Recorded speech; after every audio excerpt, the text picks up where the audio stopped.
Hey guys, it's Mark from Team How To.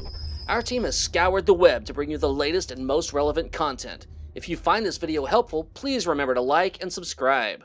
Hey guys, it's Mark from TeamHowTo.com. Today I want to show you a few different ways to make a transparent background on your images, and each way depends upon how complicated that background is to work with. Sometimes you have a nice clean background that's easy to manipulate. Others you'll have hair and different things. So there's just different levels you need to be able to work with in order to get this accomplished, depending on the picture.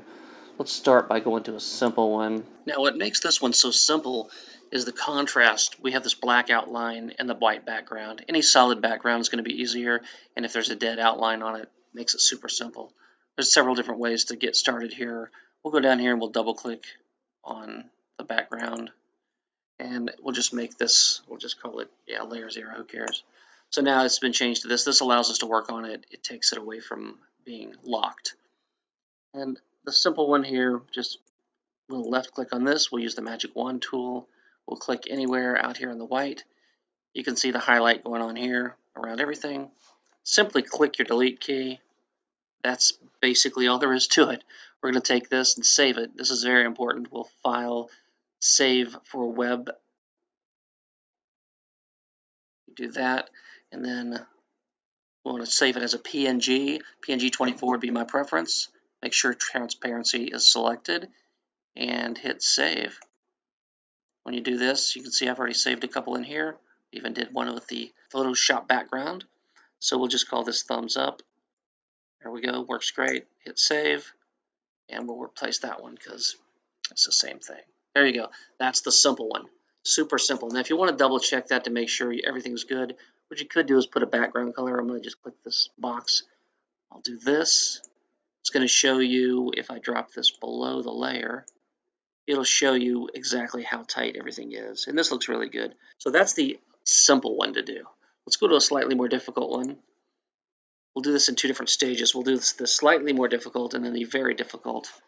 There we go. Now what makes this one more difficult is we have hair on here, which is very difficult, and then even some of the edges around here by the thumbs, and you've got the ring finger, all these things will have things that can make it more difficult.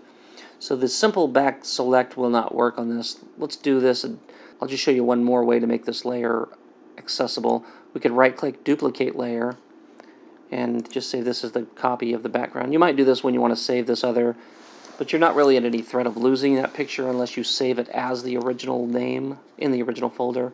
So I'm not too worried about that, but what I'm going to do is turn the eyeball off on that one. We're just going to work on the background layer, and I'll show you why we can't use this same option we did last time.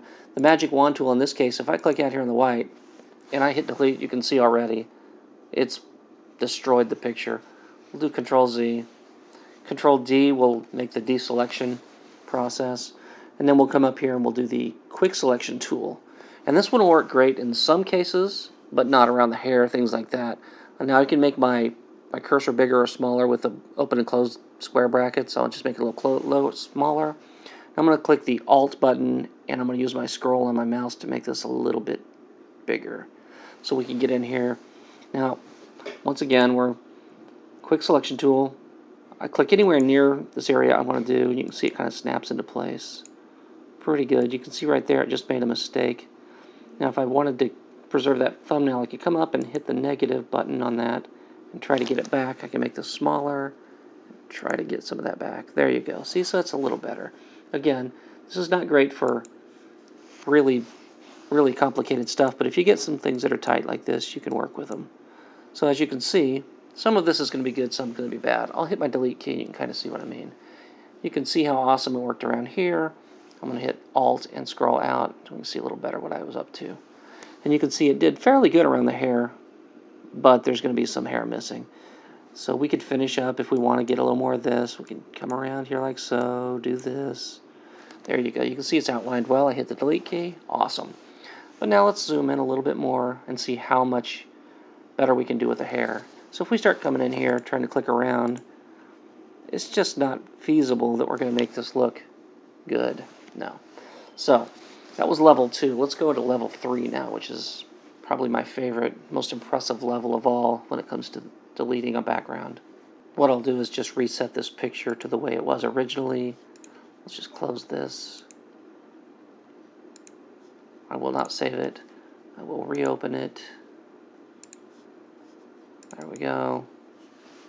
Alright, cool. I'm going to make this look closer up. Duplicate the background layer. I just double click that.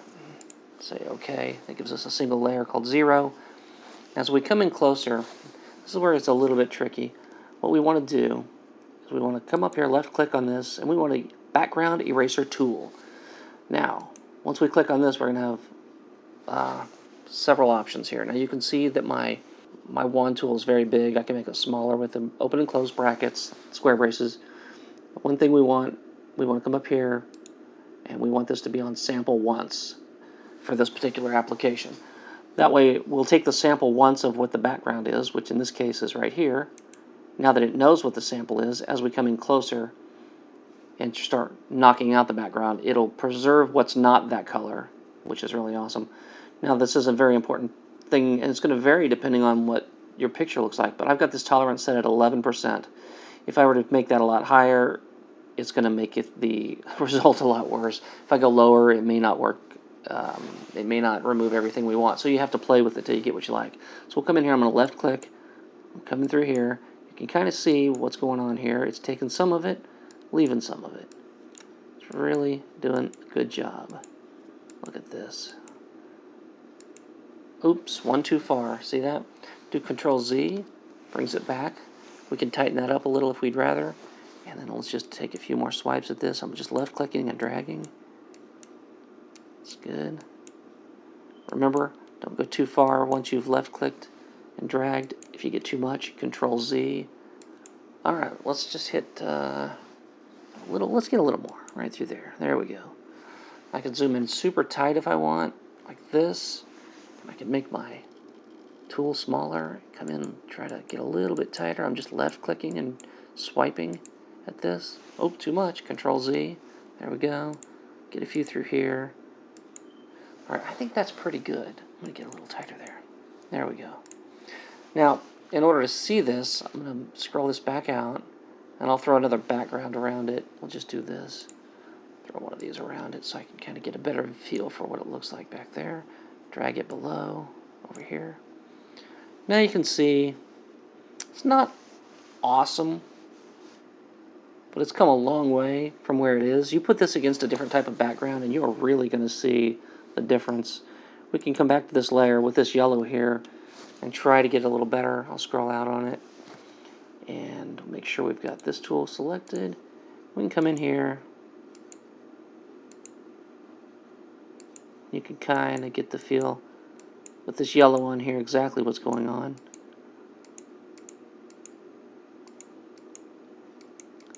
So you can just kind of play with this.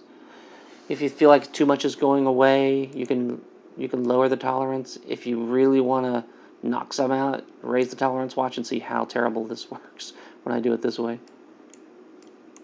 See, it's beating into the color of her hair, and I don't want to do that. So we'll just get rid of that. Okay, so that's really it. Anytime we put a normal background behind this, you're just not going to notice that. You throw her into a busy background, and this is going to look amazing. So I think what I might do is go ahead and get the rest of this done and throw a background around it just to kind of give you what the look and feel of this would be if we took the time to actually go in and remove the rest of this. Let's zoom this in real quick, like so. Let's left click and work my way around it. And if you want to knock out some area fast, just make this bigger. Get a little tighter here. You can see that's doing a little bit. There we go. I'm just going to work my way around this picture. I don't want to bore you with the whole process. But you can see I can, depending on the part of the picture, as I change my tolerance, if you start seeing it not do what you want, try to adjust the tolerance accordingly. There we go. There we go. Get rid of all that. And as I work my way around this, I'll just use the different methods to accomplish what we're trying to do. I'll show you one more time up here to the top. I'll use this quick selection tool, and I'll zoom in here. You can kind of see how much better this works on a scenario like this. And like I said, you can just kind of use different tools as you go for different pieces. Oop, you see I went too far there. Control Z, get that back. You can see I'm a little off there. What I might want to do is take the minus tool, make my tool a little bit tighter, get me pieces of this back so I don't lose it. That looks pretty good. Alright, now I'm going to make this back to the plus side so that it's taking away. Make my tool a bit bigger. Click it. There. Control Z, Control Alt Z. This one's really tight, so you might, yep, Control Z. This one's going to be too tricky for that, so let's go and switch this up and go back to this tool. And I'll just come back in here, and I'll just do a Control D for deselect. Go back in here. And it looks like this is a pretty good compromise for the amount I need. Let me get this a little bigger. It's moving too slow for me. Control Z, get that off her face. There we go. Do this up through here. Yeah, looking good. Control Z. There we go. And like I said before, you saw when I did the quick selection tool, I could get this part with that, no problem. This over here seems to be pretty good. Hit the delete key, got rid of all that. Get rid of all that. Yeah, looking good. Okay, so what I'll do is I'll just clean this up real quick with these tools, and we'll begin to knock out a bit more of this. So I'm just going to finish this up without you, and I'll show you against a background. I've got the main part done. I'm just going to clean up the rest, and then I'll come back with a background to show you what it looks like at the end. Here we go. I just dropped this background in here just so we have something a little busier, a little more common you might see. As you see, we just stretched this out to fit. This is a lightning strike. It's nothing that we did to our picture. You can see a little. I could have gotten a little better, tighter on here, but for the most part, it looks really good. So you can see around the fingers and everything, and on the hair, you can see her dress showing through and the grass in the background. So I think it's good enough for what I was trying to accomplish. I could have gotten this tighter and gone in and spent another 10 minutes working on it, but I'm basically just trying to get you to understand how to make it happen. So there you go. That's all there is to it. So hopefully you got something out of that. I hope that helps.